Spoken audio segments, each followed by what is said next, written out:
नागपूरच्या काही भागामध्ये अवकाळी पावसाने सकाळीच हजेरी लावलेली आहे आणि एकंदर जर बघितलं तर सकाळपासून ढगाळ असं वातावरण तयार झालेलं होतं। नागपूर हवामान विभागाने सुद्धा 24 तारखेपर्यंत ढगाळ वातावरण आणि अवकाळी पावसाचा अंदाज वर्तविलेला आहे।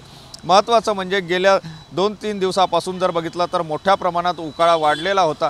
त्या उकाळ्यापासून या पावसामुळे काहीसा दिलासा मिळाला असला तरी हा दिलासा काही वेळापुरता आहे, कारण पाऊस थांबताच पुन्हा उकाळ्याला सुरुवात होण्याची शक्यता जी आहे ती आहे। महत्त्वाचं म्हणजे एप्रिल महिन्याचा आता शेवटचा आठवडा आहे आणि या आठवड्यामध्ये जे नागपूर शहरात आणि विदर्भामध्ये कडाक्याचे ऊन असतं, मात्र या उन्हाच्या काळामध्ये अवकाळी पावसाची हजेरी लावल्याने वातावरणात मोठ्या प्रमाणात बदल झालेला आहे आणि आरोग्याच्या समस्यासुद्धा निर्माण होताना दिसते आहे।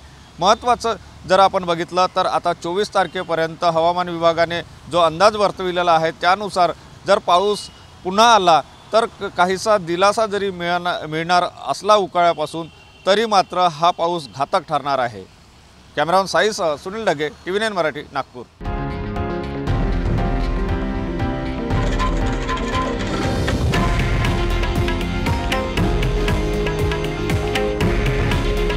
हे आहे देशातील नंबर 1 न्यूज नेटवर्क आणि आपण पाहत आहात TV9 मराठी।